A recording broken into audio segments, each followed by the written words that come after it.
Hello students, previous lecture में हमने discuss किया था about the vibration of one dimensional monoatomic lattice और इसके लिए हमने डिस्पर्जन रिलेशन इवेलुएट किया था जो कि किसके इक्वल है। This is equals to 2/a v not sine K A by 2 के इक्वल है।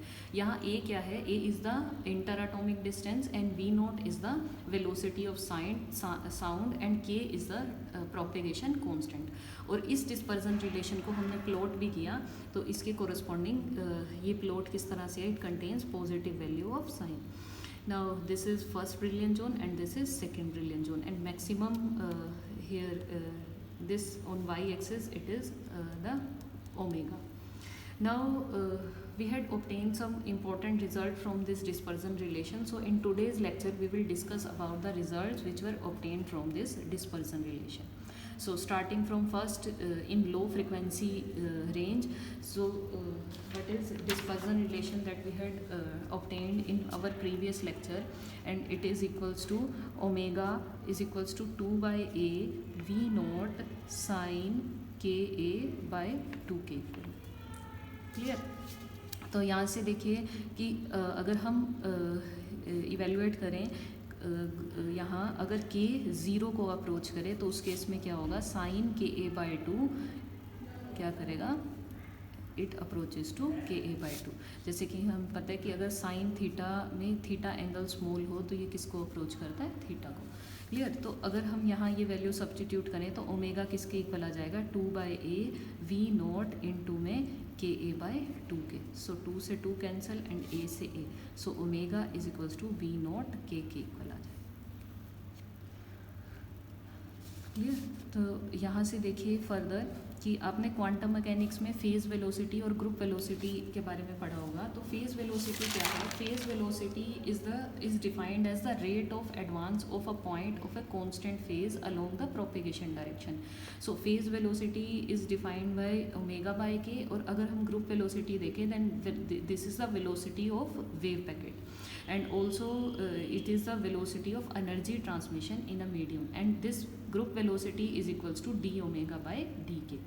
क्लियर?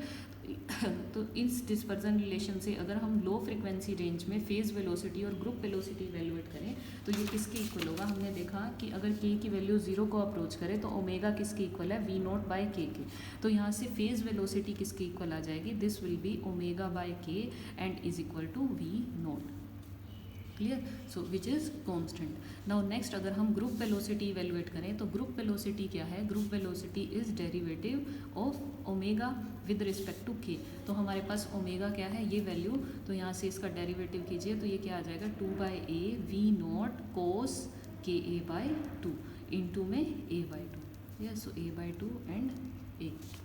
तो यहाँ से ग्रुप वेलोसिटी किसके इक्वल आ जाएगी? This will be equal to v naught cos K A by 2। This is now if k approaches to zero then cos K A by 2 will approach to unity. तो यहाँ से group velocity किसके equal आ जाएगी? v not K equal आ जाएगी। Clear? It means in low frequency range group velocity and phase velocity are equal, and in this low frequency region the atomic nature of medium has a little importance. So now if we see in case of high frequency range, in high frequency range if we evaluate phase velocity then this is omega. If we divide this omega with k then we obtain the same relation. Clear? So in case of in high frequency range phase velocity is not constant or independent of k, it depends upon k, it is a function of k. Now if we see the group velocity which is derivative of d omega by dk, जो कि हमने यहाँ evaluate किया, जो किसके equal है? v naught cos K A by 2 के equal है। तो ग्रुप वेलोसिटी भी k का फंक्शन है and it is not independent. Clear? So both group velocity and phase velocity are the function of propagation constant, and these two velocities differ from each other. Clear? So in this case medium will behave like a dispersive medium. And what is dispersive medium? In which diffractive index is, if we discuss in case of light, then dispersive medium is like in which refractive index is function of frequency.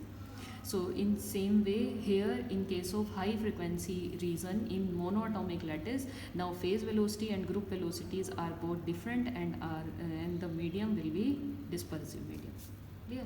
Now next, if we discuss at this particular frequency which is omega is equals to 2 beta by m.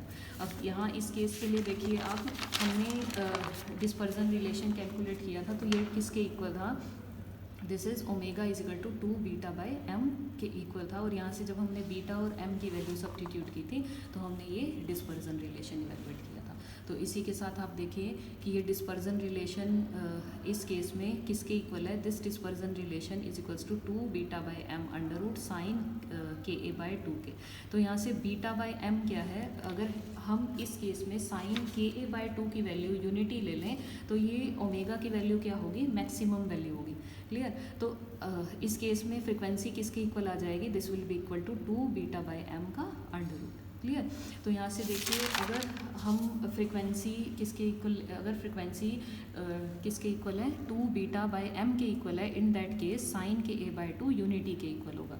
तो यहाँ से angle के A by 2 किसके equal आ जाएगा, pi by 2 के। तो यहाँ से के किसके इक्वल होगा, K will be equal to pi by A, और हमें अगर हम यहाँ के की वैल्यू सब्स्टिट्यूट करें which is 2 pi by lambda, then in that case lambda किसके इक्वल आ जाएगा, this will be equal to twice of inter atomic distance which is A. Clear?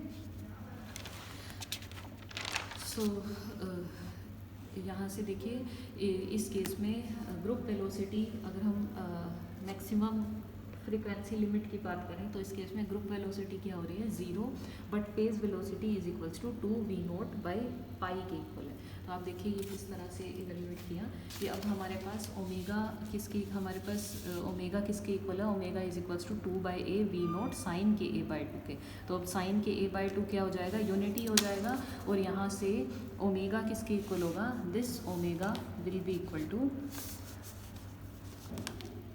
Now this omega is equals to 2 by A V naught के equal होगा। Clear? अब phase velocity निकालें तो k से divide, then this will be equal to phase velocity.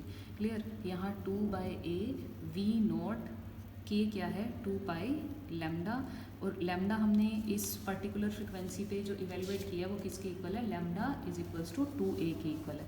तो ये किसके equal आ जाएगा, 2 by A V naught over में 2 पाई इंटू में 2a, a से a कैंसिल एंड 2 से 2, तो ये क्या आ जाएगा 2 वी नोट ओवर में pi, this is equals to phase velocity. So at this frequency omega is equal to 2 beta by m, means this is the maximum frequency which can propagate through the medium. So in case of lattice vibrations, in case of monoatomic lattice, the maximum frequency limit which lie in range 0 to 2 v naught by pi. Clear? So in this monoatomic lattice will behave like a low pass filter. Now also we had evaluated this lambda is equals to 2a. अब देखिए हमने Bragg's diffraction study किया था, तो हमने वहाँ से निकाला था किसके इक्वल है, Bragg's condition n lambda is equals to 2d sine theta के। अब अगर यहाँ थीटा 90 डिग्री हो, मींस जो बीम इंसिडेंट की गई है वो नॉर्मल इंसिडेंस है, तो उस केस में n lambda is equal to 2d sine theta क्या हो जाएगा, यूनिटी। और अगर एन की वैल्यू मींस फर्स्ट ऑर्डर ले लें, फर्स्ट ऑर्डर डायफ्रैक्शन, तो उस केस में एन यूनिटी हो जाएगा, तो हमारे पास क्या आ जाएगा, lambda is equals to 2d के इक्वल आ जाएगा। Clear? And this is same in analogous with we had evaluated at maximum frequency limit, which is Vp is equals to 2 V naught by pi. Clear?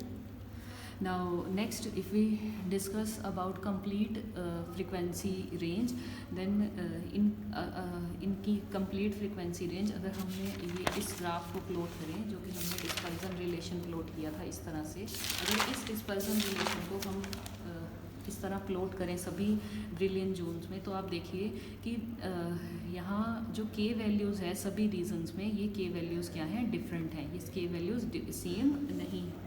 Clear? तो ये क्या indicate करती है, this shows that same set of atomic displacement, there are two waves of different wavelength at same frequency. जैसे कि आप देखिए यहाँ से k की वैल्यू अगर आप हर रीजन में देखेंगे तो इस रीजन में फर्स्ट ब्रिलियन जोन में ये k की वैल्यू k1 है, सेकंड ब्रिलियन जोन में k2, थर्ड ब्रिलियन जोन में k3. अब k किससे रिलेटेड है? वेवलेंथ से. और इन सभी जोन में जो फ्रिक्वेंसी है that frequency is same. It means wave have same frequency but different wavelength. Clear? So this is all about the vibration in monoatomic lattice. So thank you students.